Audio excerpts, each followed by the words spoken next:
Thank you. So a review of lecture 10. We talked about Poincare group. Poincare group is OD comma 1. These are the Lorentz transformations, and there are translations.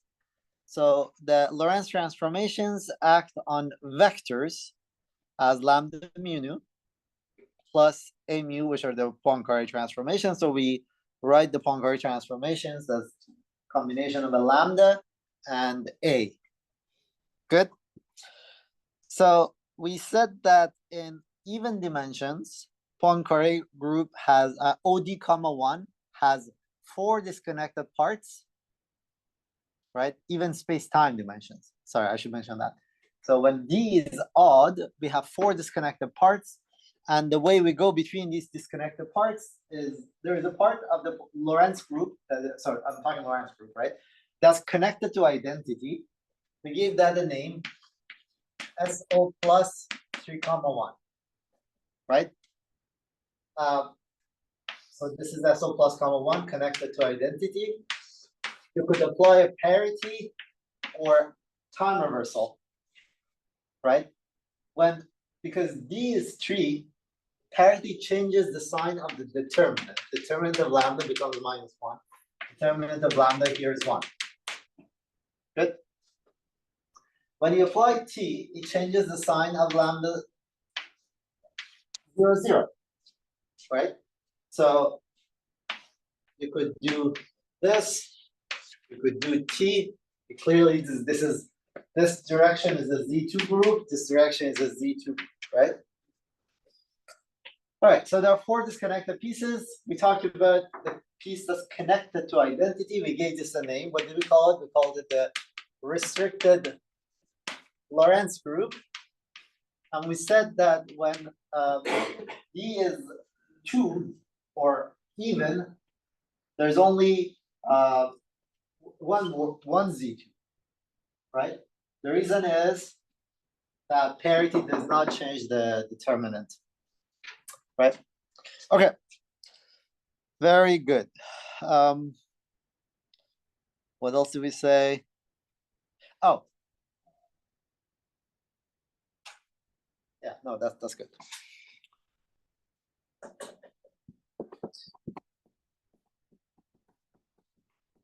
Well, I said that this is not SO plus 3 comma 1 is not simply connected, right? We mentioned that, but today instead I don't want to throw jargon at you guys. I want to work out examples. All right, so these are Lie groups. So particularly we're going to be thinking about the restricted Lorentz group, right? SO plus 3 comma 1. Very good. So I'm gonna try to represent it using a matrix, right? It's a representation of this Lorentz group that I'm gonna call S.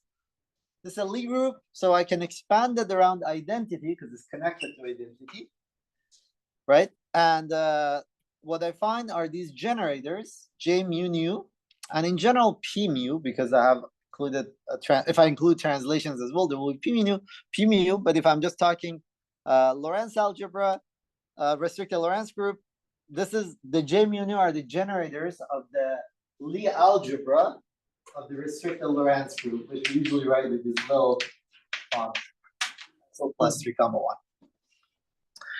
So the full Poincare algebra is like this. The translations commute. The commutation relations of these generators of rotations and boost, right? These are the 3 comma 1 rotations, right? The generators of Lorentz transformations satisfy this Lie algebra. I said that if you put these guys, these to be deltas, Kronecker deltas, you just get the representation here of SOD plus 1, right? And whatever signature you pick, you put that metric here, and then you get the Lie algebra of it. Good. Now, when you're talking about SO3 plus 1, 3 comma 1, J0I has a name. These are boost transformations, right? And JIJs you could, because you have three spatial directions, Jij generates a rotation in the ij plane. Because you have three special directions, you could also equivalently label that by the direction keeps fixed. So we're going to call that jk, and this epsilon jk tells you to find the orthogonal direction with the right-hand rule. All right, very good. So these are the generators. Are there any questions? So we're going to be talking about ki and ji's or jk's. K index runs from 1 to 3. So we said at the level of the Lie algebra, there is this useful trick, which is you add ji plus minus iki. That allows you to write down these relations, the Lorentz Lie algebra relations, elegantly in this way. And then I said, this is familiar. Why? Because this is just two copies of SU2, right? So we learned that we learned that actually the Lie algebra of SO plus 3, 1, it's a real Lie algebra. If you complexify it, as isomorphic to the Lie algebra of SU2 times SU2. Right? What does complexification mean here? So when I said the Lie algebra is real, think of just rotations, right? It means that the rotation variable, you take rotation J12, right? And put a real number here. You apply a real rotation, right? Makes sense. But when I say complexify it, I mean, imagine complexified angles, right? It's just at this point, it's a trick, right? Yeah, so the Lie algebra of the complexification of this guy, we usually write it this way, is the same as SU2 cross SU2. Good? Any questions about this? So at the level of Lie algebras, these match, yeah. That last relation, the commutation of n minus and n plus, that's where you can conclude, but there's space. Yeah, there are two separate copies of SL2. Sorry, SU2. There are two copies of SU2. So anytime we have that commuting relation vanishing, we know that we have split the space. Yeah, if you have two sets, if your generators split into two sets that commute, it means that you have a direct sum. It means that the Lie algebras are direct sum, and which means that the groups are multiplication tensors. All right, so let's go through the SU2 example of double cover of SO3 carefully. Good. By now, I've written this a couple of times. Imagine SO3, all right? What are these? We wrote this down. The rotations in the XY plane are exponential of theta 1 minus 1, 0, this matrix. Rotations in YZ plane is exponential of theta 0, 1 minus 1, and ZX is exponential of theta minus 1, 1. We said that we labeled this using the direction that it keeps fixed, right? So this is JZ, JX, JY. Good. This is the fundamental representation of it, SO3, right? How it acts on three vectors. Now, I'm going to show you a different representation, the spin representation. So take the vector XYZ, right? Write it in the following form: Z minus Z, X minus 1, IY, X plus IY, right? I can always do that. If you want to know what this rewriting is, this is just introducing a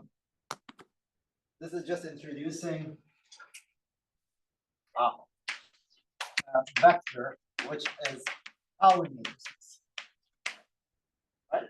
And dotting it with V of alpha. I can always arrange my degrees of freedom this way. Good.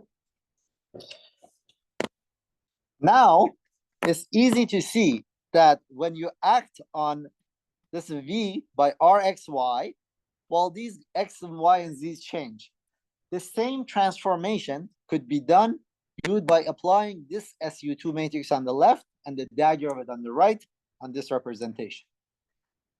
This is just a fact.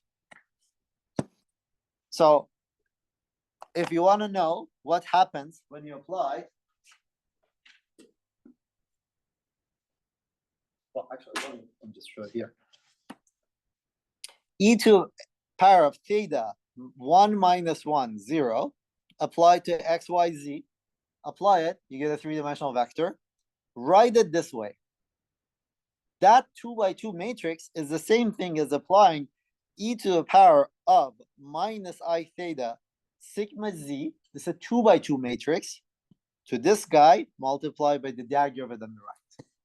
It's the same transformation. It gives you the same numbers, vectors. Same vectors. All right? These matrices are SU2 matrices. So let's just pause and think about this.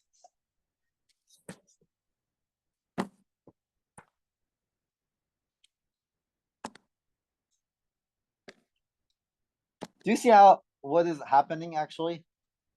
The SO3 transformations preserve the norm of this vector, right? They preserve x squared plus y squared plus z squared. What is that in this language? Determinant,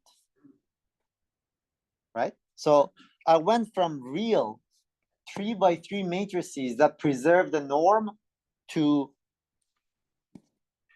2 by transformations that preserve 2 by 2 matrix, the determinant of the 2 by 2 matrices, right? The complex matrices. So this is SU2. These are SU2 transformations. But I have to act simultaneously on the left and right. Good?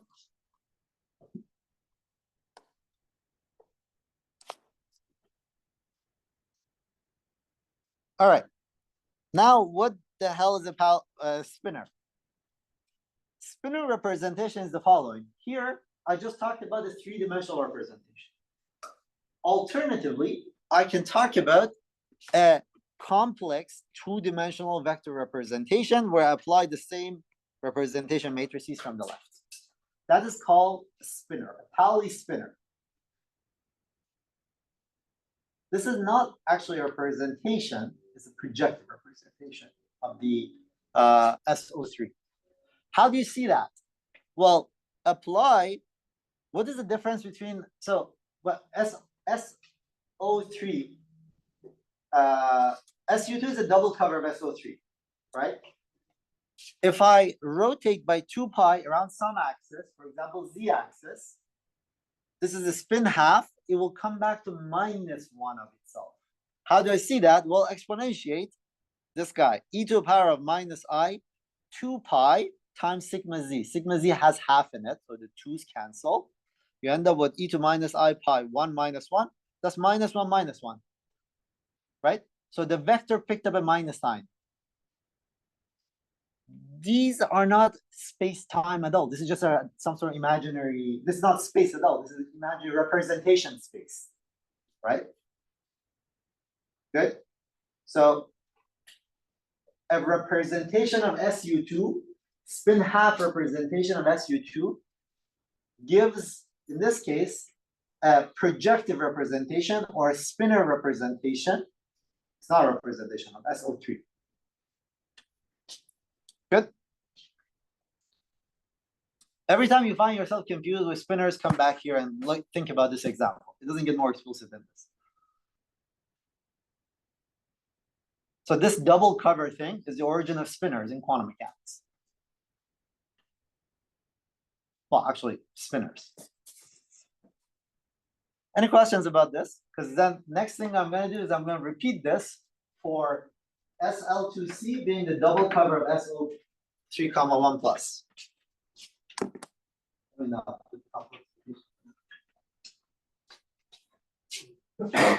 Yeah. So the double cover comes from the minus sign? Like, yep. That's it. Mm-hmm.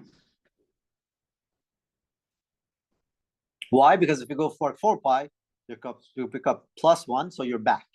In the transformation, it's still just by minus sign. Like I have my space and vector in spinor representation, my matrices. then I can get the minus matrix that's exactly that preserves the I transformation. don't understand. So you have these x z x plus iy z this matrix. Okay. So that represents the vector. Yeah. You have the transformations on either side. Okay. Then the minus transformation you put on No.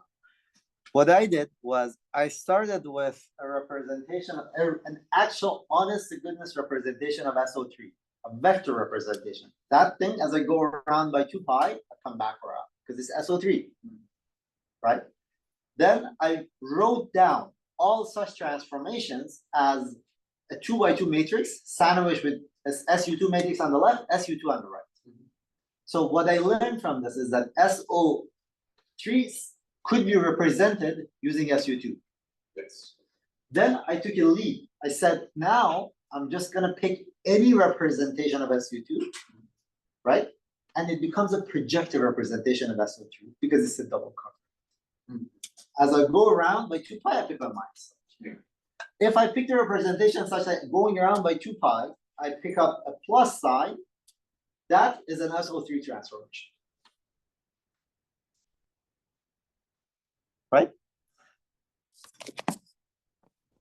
So these spinors, they label the space with SU2. It's a representation of SU2, otherwise known as a projective representation of SO3. But you have to get used to the fact that this has nothing to do with the fundamental representation. This is just some imaginary space. These labels of C1, C2, this is some abstract space. It's a representation space. All right. Now, it's because you have this representation space, it's tempting to say, well, okay, no, let me first give you the physics of it and then give you the mathematics of it. Now, if I take 2 spin half, right, and tensor them, or I take 2 spin half modes and anti-symmetrize it, I get a spin 0 mode. If I anti-symmetrize, like up, down, minus, down, up, right, that's spin 0. What does that mean? It means that if I take one of these spinors, chi alpha, another one psi beta, and multiply it by the totally anti-symmetric tensor, this tensor, I get a scalar, sorry, I should say a trivial representation of SU2, right? So I can think of this as a spinor matrix. Metric, it's a misnomer if you are not happy with the word metric. It's just some natural, I guess it's a notion of metric. It's some sort of natural object that allows me to raise indices and lower indices in this representation space, spinor representation, right? Because this forms a scalar, right? Remember that, like what was the point of this metric, right? So if you had an upper index, you would use the metric. Well, if you had an upper index, you would use the metric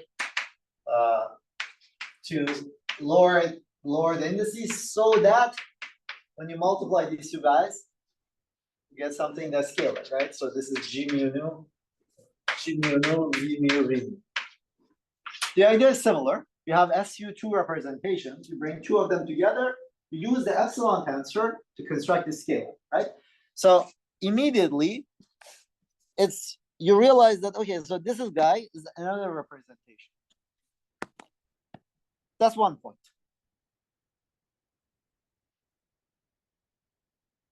We often write psi alpha chi alpha as psi chi, but this is something to remember forever, that be careful because this is not the same thing as chi psi. Just check that. It's not the same thing. That's point 1. Point 2, psi alpha beta, psi beta is psi 1, psi 2 minus psi 2, psi 1. We don't want this to be 0. This means that these variables cannot be commuting variables. They must be, they cannot be commuting variables. As a matter of fact, they must be anti-commuting. We'll see that. Psi 1 squared will be equal to 0. Psi 2 squared will be equal to 0.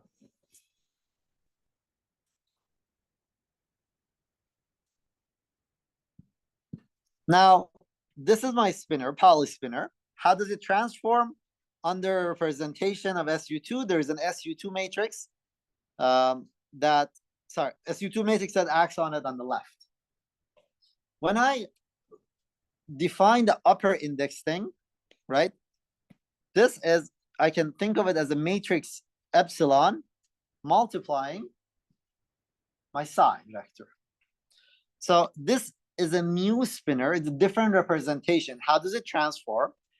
First, you notice, well, how does it transform? It transforms like epsilon r epsilon minus 1. Right? Just check that that's the transformation. These two guys cancel. So it comes out clean. This, just write it down. This is just a representation, which is a complex matrix. Transpose of it, minus 1. These facts are going to become important in the Lorentz group case, but I want you to just see that you could familiarize yourself in the simple case of SU2. So we'll be talking about lower index spinors, upper index spinors, and they transform, the transformations are related to each other. One of them just transforms like an SU2 matrix, the standard thing, and the other one is just epsilon multiplied from the left and right, epsilon minus 1 on the right. And that thing could be written elegantly as the Pauli matrix, the SU2 representation transposed to minus 1. This is all SU2 and SO3, and I absolutely recommend working out all the details of these. This is like all of them are everything, single thing is a one line. Good check. All right, good. You have to get very comfortable with this because the next step is Lorentz group and it's a little bit tricky. Any questions?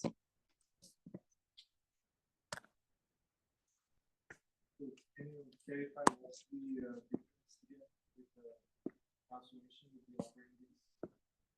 So the upper index was defined as this matrix multiplying psi, right?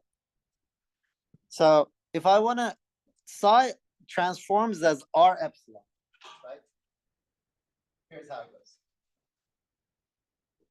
So under psi goes to r epsilon. You want to know how epsilon psi transforms, right? I'm claiming that it transforms as epsilon r epsilon minus 1 times epsilon psi. That's consistent. Why? Because this means that epsilon psi goes to epsilon r psi. That means that that is consistent with psi going to r psi.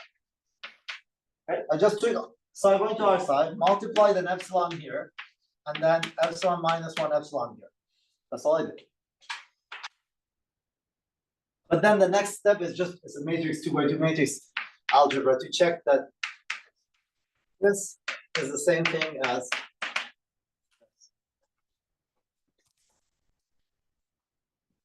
sometimes they're called contravariant spinors, but that's not terribly helpful. All right.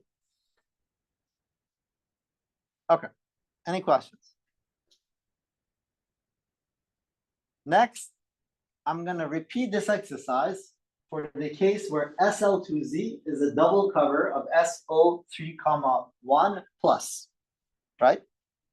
So we'll see actually where the same way that SU2 came out, SL2Z will come out. And I absolutely, again, I can't do this every single line of it in class, but I encourage you to check every line, and it's just simple matrix multiplications. So let's recall what SO3, 1 was. These are generated by KIs, which are J0Is, and then JKs, which are rotations keeping around the axis K. Good. Here's the Lie algebra. Let's stare at this. What are the properties of the Lie algebra? There's something really interesting going on here. If I look at the commutator of K's two k's, j comes out, j and k comes out, and j and j, k comes out. That already tells you that there is an ambiguity in your generators. If you don't change rotations, but multiply all the boosts by minus sign, you still satisfy these. Because two boosts appear here, the minus signs cancel, two boosts left and right. Sorry, yeah, this is J. Thank you. Yeah, so and then this one doesn't have it. Right? So there is an ambiguity in sign of K. If you're wondering what this ambiguity is precisely parity. It's what of the Z2s in SO plus 3, 1?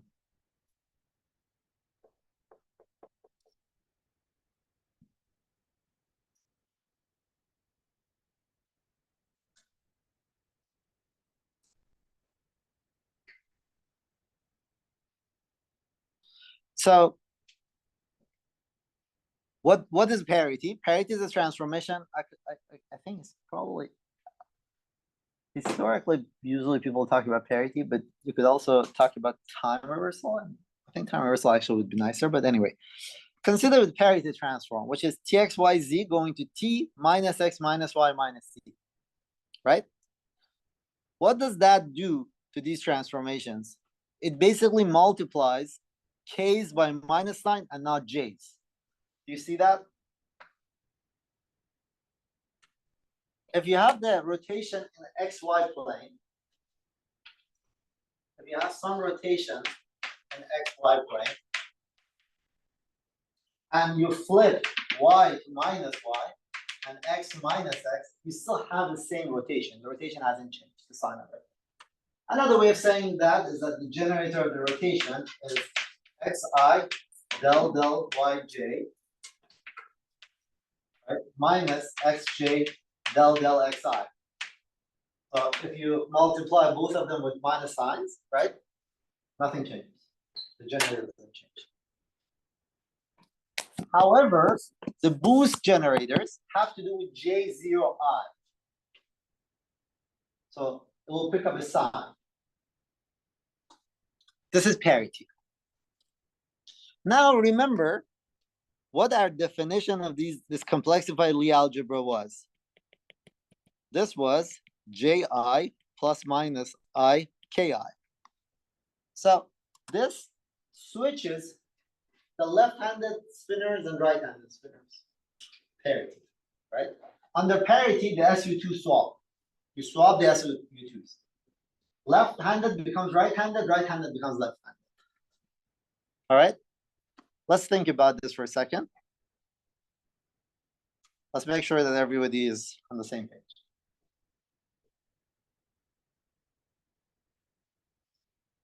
So parity is going to be an important transformation because it swaps the SU2 left and right.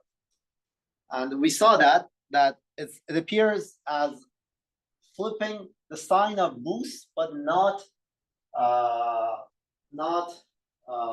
rotations. Any questions? So far I'm talking just the Lorentz group. Now let's talk about the double cover of it. To talk about the double cover, I immediately use this. I use a similar trick, right? The Lorentz group acting on the 4-dimensional vectors t, x, y, z. Oops. I can write this 4-dimensional vector as a 2x2 matrix. How? T plus z, t minus z, x minus yi, x plus yi. That is written, that's like writing it this way. What are sigma mu's? Can you see what sigma mu's are? So sigma 0 is identity, right? Sigma z is sigma z, sigma y is sigma y, and sigma x is sigma x. So I can think of a 4-dimensional thing, which is identity and sigmas. This will be important in representation through Lorentz. But what? Yeah.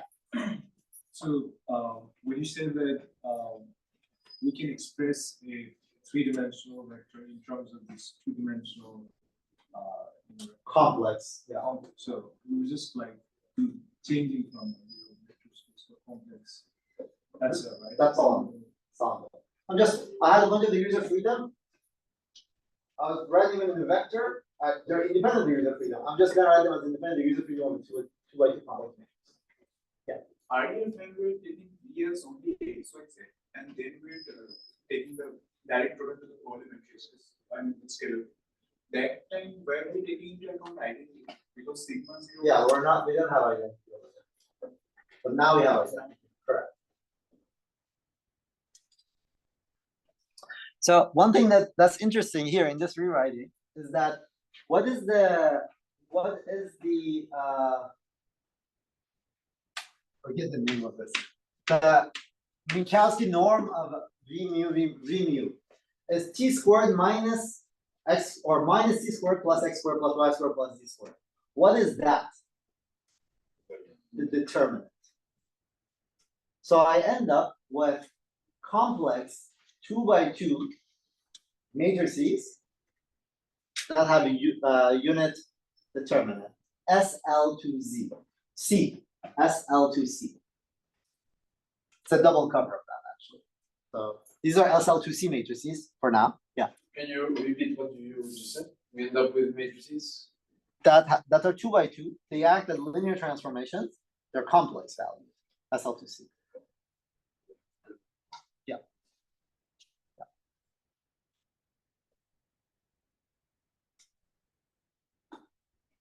Good.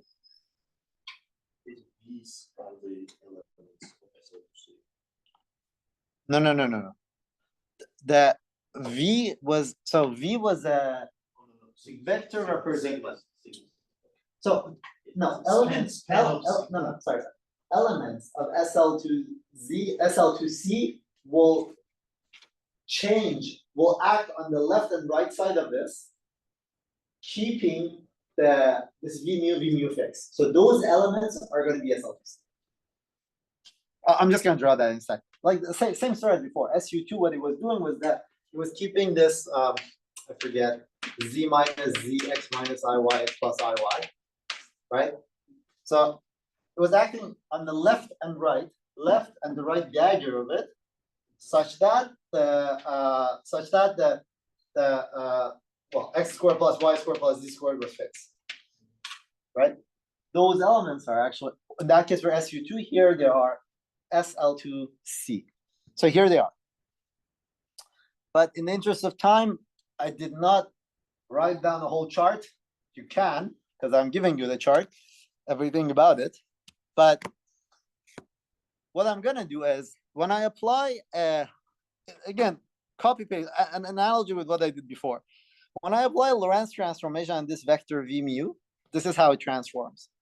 So I'm going to apply the transformation, then do the rewriting, right? And then after this, I look at how the rewritten 2 by 2 matrix transforms. It transforms in the following way. It's acted on by an SL2C matrix on the left and the dagger of it on the right. So what are these SL2C matrices? Well, of course, these are Lorentz transformations. So there will be the Lie algebra of SL2C appearing, J mu nus, right?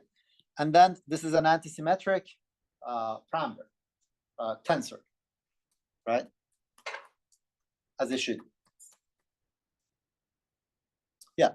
Why is it usual to find in the literature that the I factor exponential is directed to? There's a numerical factor. Oh yeah, sorry. Notation. So here's my notation, hopefully for the rest of the course. Pauli matrices, sigma z is this, sigma x is, I'm defining Pauli matrices with a half. Those books that have a half there don't have a half in the Paulis. That's my notation.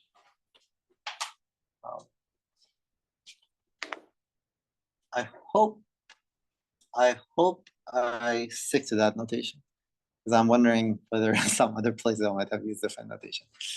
Ooh. If you don't include that halves, the numerical factor would be a fourth? Or Which numerical factor? the one that goes in the exponential? No, it will be half. Uh-huh. Hopefully I did not mess up some of the equations that I read later. Okay, there's this factor of half I'll have to fix. But yeah, here up to here, there's this factor of half, for sure. Like this is my notation. Up to here. Helpful identity as well. Yeah. Yeah, that is actually the source of the problem. That's exactly the source of the problem. Yeah, because I think some of the equations I write later have normalized such that is. Sorry about that. I'll clean this up next time. But yeah.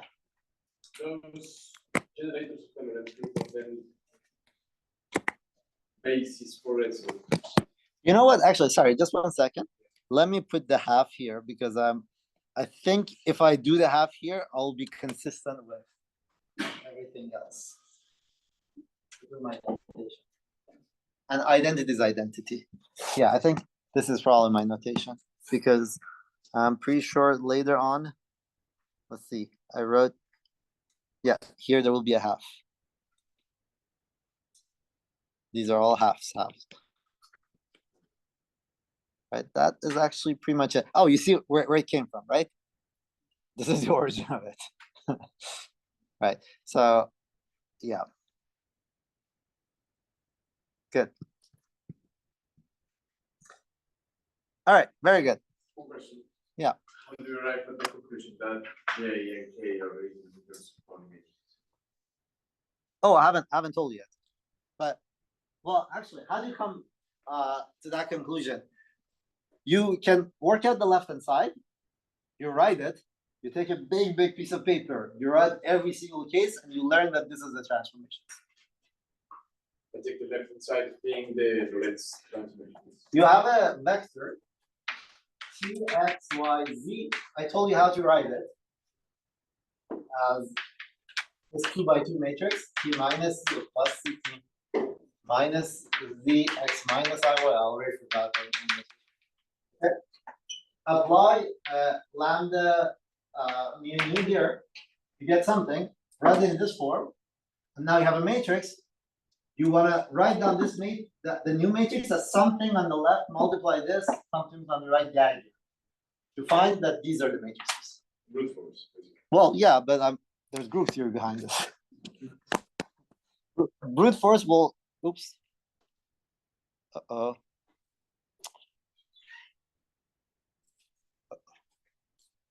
What did I do? I accidentally touched the.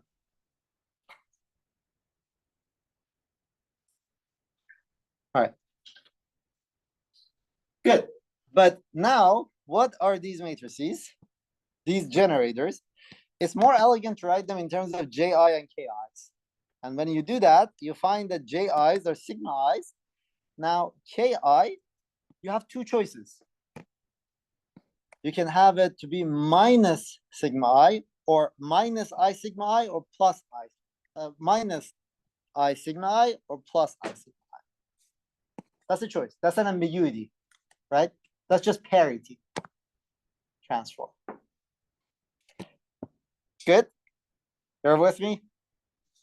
Now, the same way that I picked representations of SU2 in the past, I'm going to play the same card. I have this SL2 matrices. I'm going to pick a two-dimensional representation of SL2 matrix.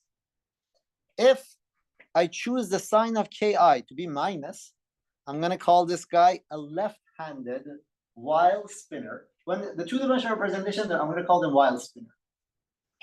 If I pick a minus sign, I'll call them left-hand Weyl spinor. If I pick a plus sign for my boost, I'll call it right-handed Weyl spinor. And then you immediately see that a parity will swap your left-handed and right-handed Weyl spinors. Or left-handed chiral representation, right-handed chiral representation. It's two-dimensional complex spinor, right? Spin half. Now, a little bit of notation. We often write the left-handed spinor this alpha is the two-dimensional index, right? As chi alpha.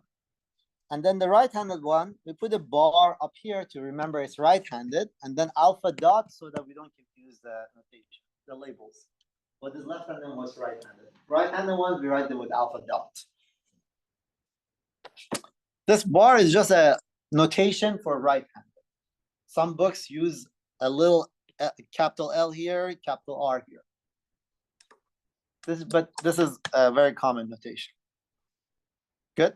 So now, is it clear how does right-handed chiral spinor transform under Lorentz transformations? You immediately, phenomenon that we saw before comes up again. Because the SL2Z is a double cover of SO3 plus 1, comma 1 plus. As you go around by 2 pi, your Weyl spinors will become a minus sign. You have to go by 4 pi to come back. So SL2C is not Lorentz transformation, it's a double cover of it. You go around once, you come back, and then do a second copy. All right, hopefully this was explicit enough. I felt I needed to fill in the gap. Any questions? But sorry, one more comment. You immediately see these left-handed and right-handed Weyl spinors I define them with the spinor index, lower spinor index. I can also raise them using epsilon tensor. And the convention, just get used to it, is this. The convention is that chi alpha is psi alpha beta, phi beta. So this is a left-handed spinor that I've raised, right? Still left-handed. Psi alpha dot is right-handed. We should make sure that these are not, we don't confuse them. We'll see why. Oh, sorry. Because we'll write expressions that have both epsilon and epsilon. That's why. So we have these guys as well. Yes.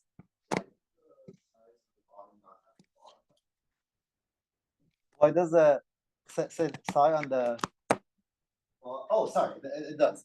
My bad. Sorry, my bad. Thank you. Everything is barred for the right-handed. Yeah. Those individual spinors, the psi alphas, are just C2 elements. Arbitrary C2 elements of the norm, and that's it. Or what? They are what? Sorry. C2 elements. Z2 elements. C2. Well, yeah. They are two-dimensional Hilbert space. They're qubits. That's what they are. They're qubits. Okay.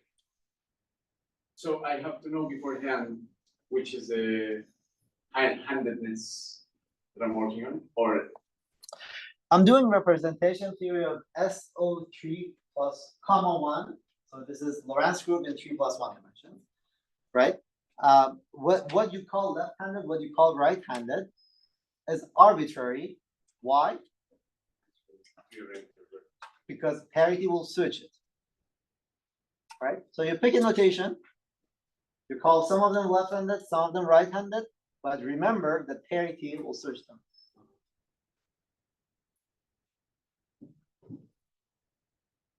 Now, this is a good thing. How many of you guys have heard of the matter content of standard model? In standard model of particle physics, we have a bunch of spinors, right? Some of them are left-handed, some of them are right-handed, right? It's arbitrary what you call left-handed and what you call right-handed. However, if the matter content is not the same on the left-handed and right-handed, that means that standard model does not preserve symmetry, parity. Parity is broken. Parity is not symmetry. And this is something to remember. A priori, it's a Lorentz invariant theory.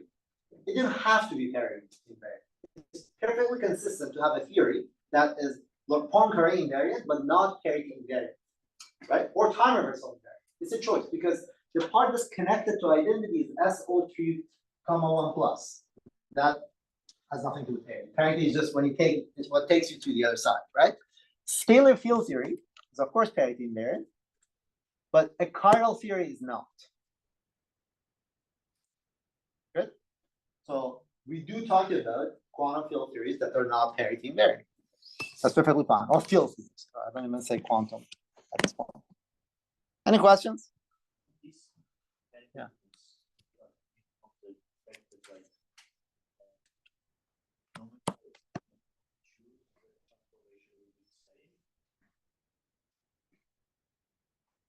So we saw that we saw this in different ways, right?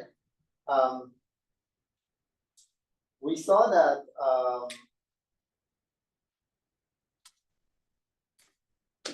well, we saw that the Lie algebra is two copies of SU, right? So that already tells you that you will be talking about two different types of spinors, right? That's actually the origin of left-handed versus right-handed. The fact that just the counting of the numbers work out that you have two spinors.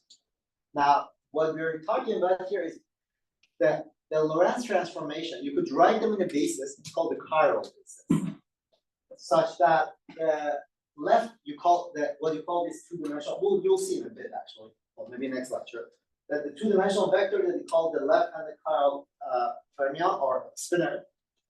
Lorentz transformations act on it like the first line. Remember, at the end of the day, I said that our particles are going to be representations. Lorentz group. This is a two-dimensional imaginary space, if you wish, but it's a representation space, and the field has a bunch of degrees of freedom that we put on a vector, and under Lorentz transformations, they get mixed. So as long as this irreducible representation, which it is, it's a particle. Yeah. No. We have spinors in all dimensions. Yeah. Real quick, you just said we can talk about field theories that don't preserve parity or time reversal. Are those applicable to reality? Or is that Yeah, standard model particle physics. Exactly. It describes everything we know. Yes. Does anyone have an example of time reversal asymmetry? Actually, what is it? What's the symmetry of standard model? Yeah, well, you might have heard about it, CPT. CPT is a symmetry in 3+1. As a matter of fact, in all even dimensions, even space-time dimensions, CPT is a symmetry. In arbitrary dimensions, something called CRT is a symmetry. Time reversal, reflection in one but any space direction, and charge conjugation. I don't think I'll prove that, but there's a proof. So there was another question? Yeah. So, like, you said that the Lorentz group may not be parity invariant. Algebra is like where we got this right-handed left-handed thing. No, sorry. Lorentz group has four disconnected pieces, right? We identified the restricted Lorentz group. Parity moves you between these guys. Parity and time reversal. Okay. Okay. Then the second part was? My question? Or? Yeah, your question. So, like, the Lie algebra for SO3 plus or SO plus 3,1. Yeah. Like, that's where we saw that if you send K to minus K, then it would be right. Because the Lie algebra has no sense of how many disconnected components you have. It's just a local thing. Nice. Right? Lie algebra is only a local thing. The distinction whether it has a bunch of disconnected things is a global thing. Nice. Yeah, this is that is the whole origin of topology.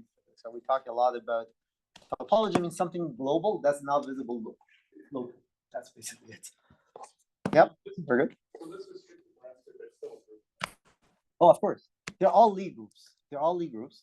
This is connected, but not simply connected. This double cover of it is SL2C It's simple connected, it's universal covered. All right. Again, I repeat this, the two-dimensional representation vectors, these are just vectors that are there, right? Previously, when we talked about global charge, when we gave this example phi 1 to phi n, putting on a vector, and then we're applying a unitary transformation or orthogonal transformation that was rotating this, but that was as every point in space, and it had nothing to do with space-time transformations, right? That was global stuff. Here, we are forced to put degrees of freedom like this because space-time acts on it. Not only the point, we're going to see that in a second. Under Lorentz transformation, not only the point moves, but also the Lorentz transformation acts on the field space, internal direction. Right? That's what the spinor is. Good. Under Lorentz transformation, phi of x goes to phi of lambda minus 1x, right? So this is scalar. When you're dealing with a spinor, how does it transform? Some matrix S of lambda, alpha beta, psi of lambda minus 1x. Beta. Where do I want to put that?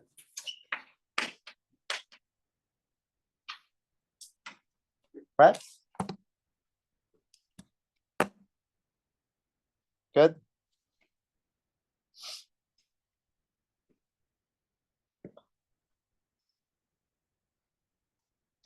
Does no one know what charge transformation? Oh, okay, we'll get there.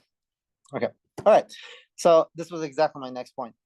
So these are called left-handed, right-handed Weyl spinors. So remember the word Weyl because we're going to introduce two different types of spinors. We're going to introduce Majorana spinors, Dirac spinors. Those are the things that you want to keep track of. Weyl, Majorana, Dirac. And this what I'm describing to is specific to 3+1 dimensions.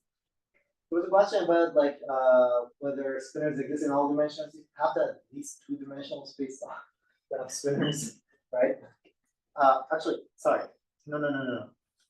You need to have two space dimensions, right? 2+1. The 1+1, I mean, what is the origin of a spinor? Going around by 2 pi. What is going around in one dimension? Right? You don't have any of it. But in 2+1, okay, this is actually an opportunity to, I don't want to go off script, but basically what happens is that the fundamental group of SO2, 1, actually, sorry, how many O2, 1, Lorentz group in 2+1 dimension, how many disconnected pieces does it have? We said 2, right? Okay, so let's fix one of them. Let's talk, and that's the determinant. Let's talk about SO2, 1, that's the Lorentz group. Is connected. Is it simply connected? No. What is this fundamental group? It's not Z2, it's Z. So now you're in a situation where you go around by 2 pi, instead of a minus sign, you could pick an arbitrary phase. This is the origin of weird statistics, unconventional statistics in 2 dimensions. 2+1. And that's specific to 2+1 because the fundamental group SO2, 1 in arbitrary dimensions, sorry, in dimensions d larger than equal to larger than 2, it's just Z2. Two-dimensional quantum field theories are special because of this property. Representation theory is special in that dimension, but a lot of this stuff is dependent on the dimension. 3+1 is what we're going to be focusing on. All right, so Weyl spinors are the simplest spinors. So let's get these guys well right, and then we'll talk about next time Majorana and Dirac. Okay. So here's a Weyl spinor. This is a left-handed Weyl spinor, psi beta. Under a Lorentz transformation, it transforms this way. By the way, let me unpack this equation on the board. I think it's important that I unpack it, because that is a very compact notation. So what is psi beta is a field. It's defined as a point in space, and it's a two-dimensional vector, right? So this is like if you want psi 1 of x, psi 2 of x. Under Lorentz transformation, right? It transforms. We're not talking about the Hilbert space or anything. The representation need not be unitary, but it transforms. And it goes to, so psi alpha of x goes to some representation matrix of lambda, beta, alpha. So we're in this way. No, so what am I doing? Alpha, beta, psi beta, lambda minus 1. This is how it transforms, right? So these equations I'm writing down, I'm just suppressing the position dependence, right? And when I write S psi, S lambda psi, these matrix multiplications are in the internal representation space, right? Okay, so first thing is we know that upper index spinor will satisfy this property. Psi alpha chi alpha would be scalar. So under Lorentz transformation, this better be scalar. So it already tells you how to transform.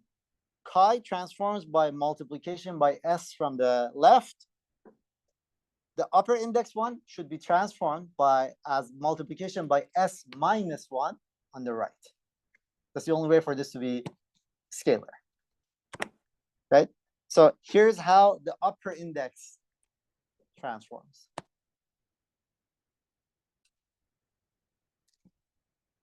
Those are all we're going to see, right? Left-handed, right-handed, and the upper versions of them, the contravariant versions. You could also, for this to be consistent, you could check that actually this is true.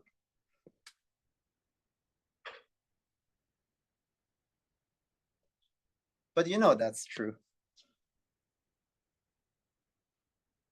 Almost by definition, you know that, but anyway. All right, so right-handed spinor, Weyl spinor. So notice that I call this S lambda. That's was my notation. It's conventional for reasons that become clear later on to write down S bar as the transformation of the upper index right-handed Weyl spinor. It's a more convenient notation. I can call whatever I want this, right? So I'm going to call S bar to be the one that transforms the upper index right-handed Weyl frame. A spinor. Keep saying frame. Spinor. Does anyone know why I keep saying fermion?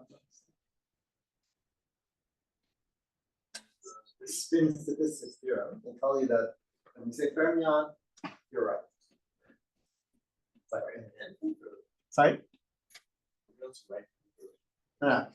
Spin statistics tells you that all the spin half particles must be fermions. We'll prove that later on. But that's actually the magic of field theory. That in quantum mechanics, you just have to take that for granted. Quantum field theory prove that. Field theory prove that. But anyway, what were they going to say? Yeah, so that's the notation. So hopefully it's clear that that's what my notation is. S bar is like that, which tells you immediately that S psi bar, the right-handed spinor, with the lower index transforms at S bar minus 1 on the right. Good. So that this guy is a scalar. This is a piece of notation that makes your life easier. So I stick to it. It really gets rid of a lot of epsilons in different places. Yeah.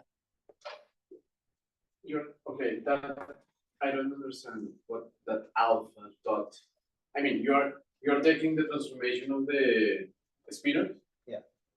you're inserting the matrix times the old spinor all inside the bracket, and then the index out. It shouldn't make multiplication. That just Just tells you the it's this. IC. This. I'm just writing this like Okay. arithmetic multiplication. Any questions? So these are what Weyl spinors are, and the remainder of this lecture, what I'll do is I'll give you S and S bar. Okay, that's what I'll do. Hopefully, we'll have time. Actually, I'll say one more thing, and then we'll do that. Good. Representation theory wise, we said that we have two copies of SU2 left and SU2 right. So left-handed fermion, we write it like this. This is the left-handed fermion. Left-handed Weyl spinor is this. Right-handed Weyl spinor is this. This is just convention. Okay, that's how we write.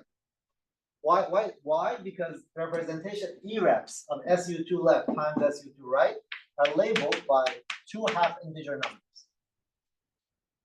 Right? 0, 0, you could convince yourself is a scalar.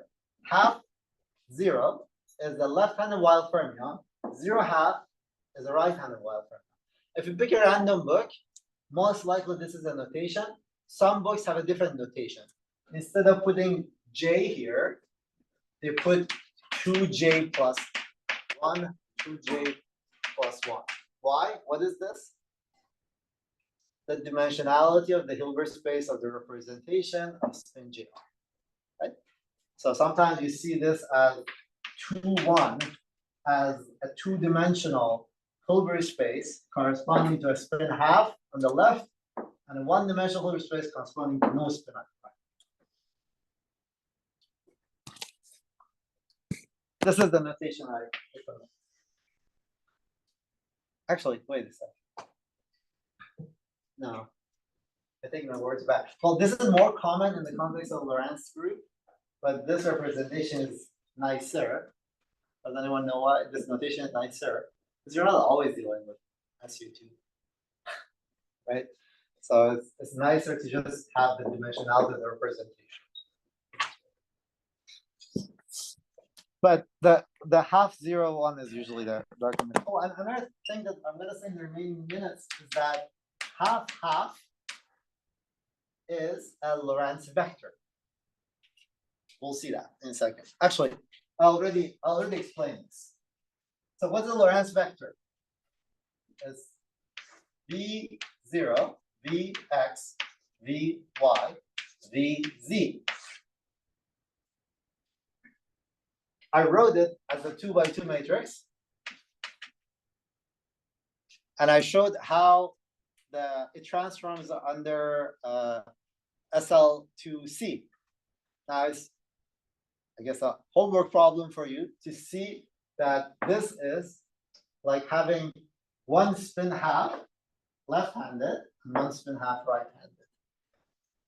But actually, I'll give that to you maybe next time. But meanwhile, that's a very helpful exercise.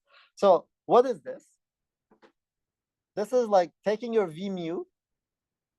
This is the transformations I did, right? I wrote it as a 2 by 2 matrix, complex matrix, right? And these guys are, now here I put an I for convenience.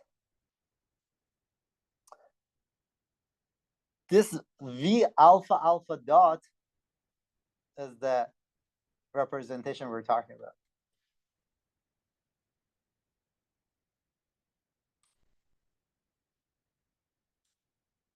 What's the dimensionality of this representation?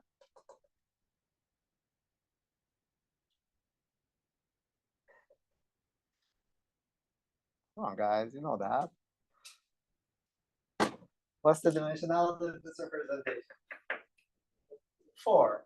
What am I doing? I'm writing a 4-dimensional vector in this one. So it's 4. Right? Good. So it's a 4-dimensional representation. The alpha and alpha dot labels, the rows and the columns are actually the left-handed and right-handed indices. We'll see that in maybe. Oh, I actually have time, so I'll finish it. Okay, so this is a Lorentz vector. I said all of this, that parity switches left and right. Okay. Now, what are S and S bars? All right, we have 5 minutes, and this is what I want to go over. So by now, I convince you, hopefully, that there are two matrices that are heroes of the game. There's S and S bar. If I want to describe to you how a vector, how a left-handed or right-handed Weyl fermion transform, all I need to give you is just S and S bar. Right? Okay, that's what we're after. So let's start with a vector, Lorentz vector, half-half. That's V alpha alpha dot. How does it transform? It transforms as S lambda acting on the left. Why? Because here is the left-handed index. S bar lambda minus 1 acting on the right. Why? Because this is a right-handed index. Both of them are lower. Therefore, this is what I have.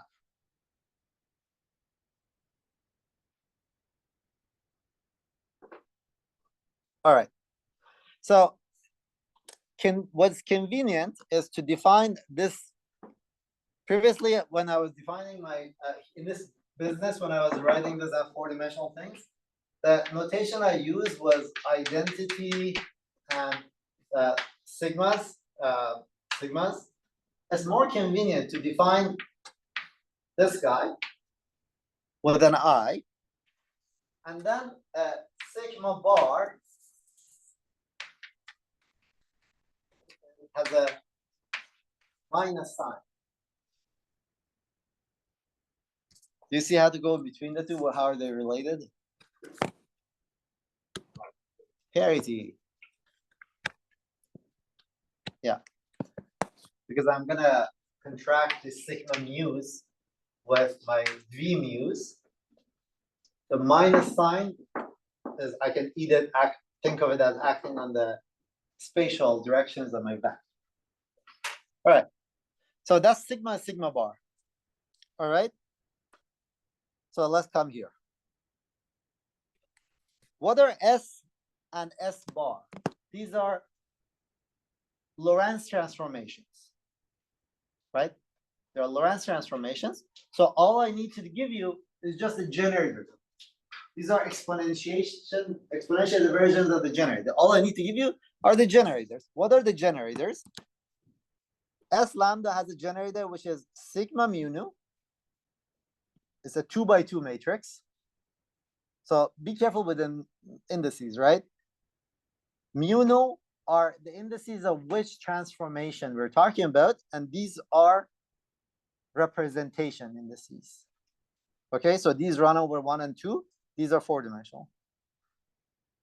I'm gonna give you these guys and then the bar versions. The bar versions are the ones that transform as bar. All right, here they are. This is it. At the moment, for now, I'm just giving it to you, and you check that they're actually representation and they act nicely. A little bit later, we're gonna derive them. Hopefully, we'll see. This course, I'm really behind, so we'll see. But all right. So what are they? They're basically the following combinations of sigma mu and sigma bars that I defined. Now, if I had time, I would demystify this multiplications for you in the example of SO3.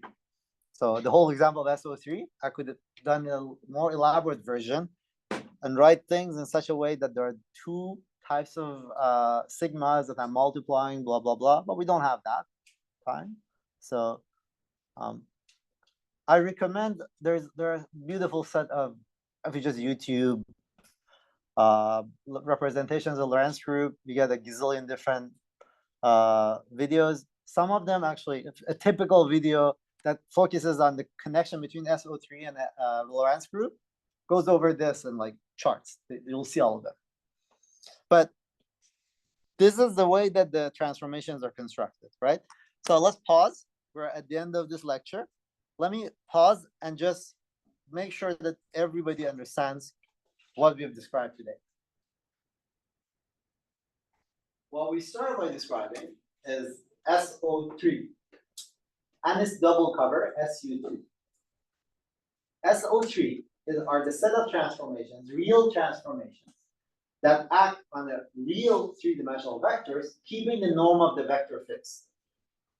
We rearrange the three real numbers in the three-dimensional vector as a 2x2 matrix that was complex. But the diagonals, I didn't have complex numbers, I only had real numbers. Then we realized that the SO3 transformations could be written exactly identically as action of SU2 matrices on the left and the diagonal on this 2x2 representation. SU2, because SU2 will preserve the would-be norm of the vector, right? X squared plus y squared plus z squared. But what's interesting is that SU2 variables, SU2 has a bunch of parameters in it. Only one of the parameters is this angle that goes from 0 to 4 pi. If you go to 2 pi, you've already covered every single point in the SO3. You continue going around another time, you cover a second. You do a second cover. As you go around once, the transformation from the SU2 point of view is -1, -1. Right? By the way, is it clear that if I multiply my vector from the left by -1, -1, and from the right by -1, -1 dagger, I don't see the difference in the transformation. Right? I can't tell them apart. From the point of view of SO3, they're not different. However, because now we identified that SU2, we can talk about the two-dimensional representation, Pauli spinor representations, for which this actually does something unreal. Right? So this is the origin of spinors. Now take this, go to SO3, 1 plus. That it's basically a set of transformation connected to identity that act on four-dimensional vectors, keeping the minus c squared plus x squared plus y squared plus z squared fixed. You write that using these guys in terms of 2x2 complex matrices. You realize that your Lorentz transformations are nothing but SL2C transformations.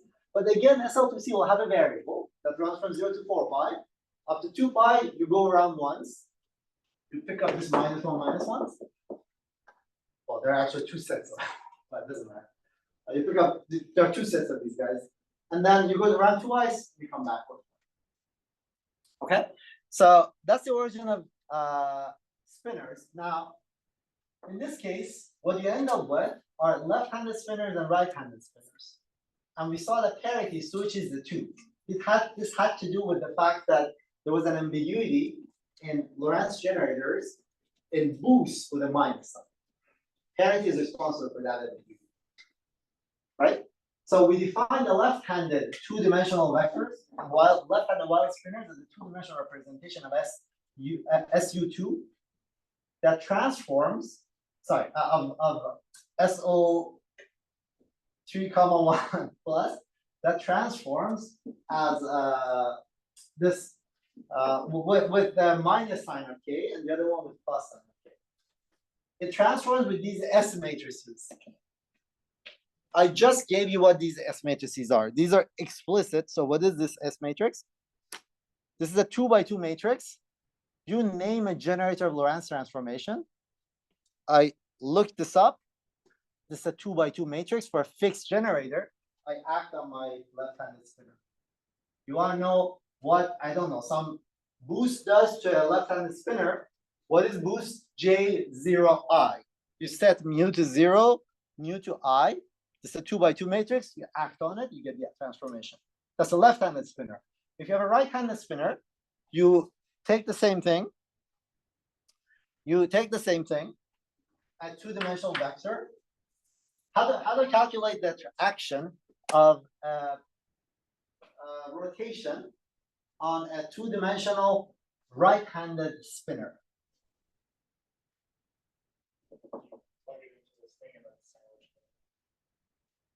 I first calculate S, say ij bar, take -1 of it to power -1, and put it on the right hand side because of our convention, right? So recall how things transform. This is how things transform. The right-handed stuff are acted upon by S bar -1 to the right. And this was coming from the desire that we wanted to have this psi alpha, chi alpha to be, well, okay, this is our notation, if you wish. It's our notation. So, are there any questions? Managed to make it halfway through. Any questions? So what was that W, right, when you define S and S bar? What does what? We define this as, what was the W, these are parameters? Oh, these are, you say you want to make a rotation by how much?